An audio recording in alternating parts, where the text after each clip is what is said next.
Halo, saya Morales. Halo, saya Zahra Aulia. Halo guys, saya Rindu Jasa Anissa.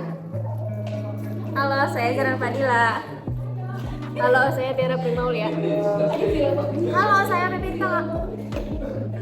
Halo, saya Muhammad Nawal Syahbudin. Halo, saya Rindu Sebelum Tiara. Halo, saya Jaran Multiandari. Halo, saya Muhammad Yaki Amri Bisra.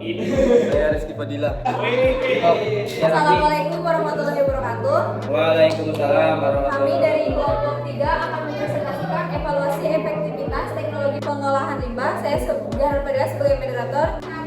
Kepada Jalan Fadila selaku moderator. Jadi di sini ingin menjelaskan daripada tujuan evaluasi. Apa sih tujuan daripada evaluasi efektivitas teknologi pengolahan limbah ini? Yaitu untuk menilai seberapa efektif teknologi pengolahan limbah berdasarkan parameter kualitas air. Nah, nanti kita akan lihat nih setelah dievaluasi apa yang baik atau tidaknya. Karena sesuai nanti kita lihat setelah dievaluasi, teman-teman.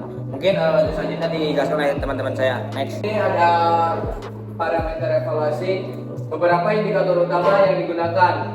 Yang pertama yaitu BOD untuk kebutuhan oksigen biologis, COD untuk kebutuhan oksigen kimia, NH3 atau amonia untuk kandungan amonia, TSS untuk padatan tersuspensi, bau untuk indikator kualitas secara sensori.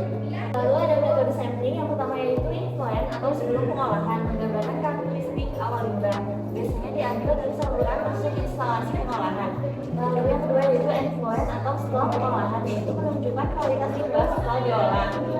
Diambil dari saluran keluar sebelum dibuang ke lingkungan. Dengan efisiensi removal yang digunakan itu efisiensi sama dengan si influen dikurang si fluen per si influen dikali 100%. Artinya si effluent itu konsentrasi sebelum pengolahan dan si effluent itu konsentrasi setelah pengolahan. Dan di sini ada contoh perhitungan efisiensi removal. Nah, diketahui BOD-nya itu sebelum pengolahan ada 300 mikrogram per liter. Kemudian setelah pengolahannya itu ada 60 mikrogram per liter. Menggunakan rumus yang tadi dimasukkan yaitu 300 dikurangi 60 dibagi 300 dikali 100% untuk hasil 80%. Artinya nilai 80% berarti teknologi berhasil mengurangi BOD sebesar 80%.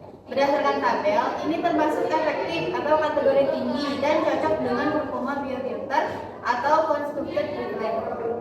Selanjutnya, ini ada perbandingan efektivitas teknologi yang digunakan.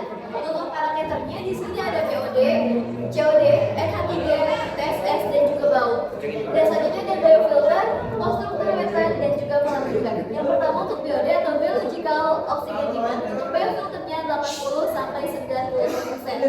Untuk konstruktor wetlandnya 70 sampai 90%, dan untuk kolam limbahnya 50 sampai 70%. Dan untuk parameter COD atau chemical oxygen demand yaitu biofilternya 70 sampai 90%, konstruktor wetlandnya 60 sampai 85%, dan kolam limbah 40 sampai 60%. Dan yang ketiga ada NH3 atau amonia dengan biofilternya 60 sampai 85%, dan konstruktor wetlandnya 70 sampai 95%, dan kolam limbahnya 30 sampai 60%.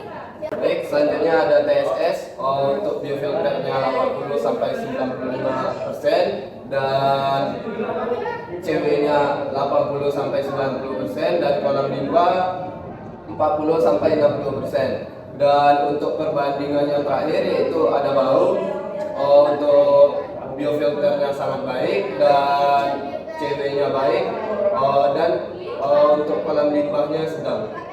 Kesimpulan, evaluasi efektivitas teknologi pengolahan limbah merupakan langkah penting untuk memastikan bahwa proses pengolahan mampu benar-benar pada tujuan hingga memenuhi standar lingkungan.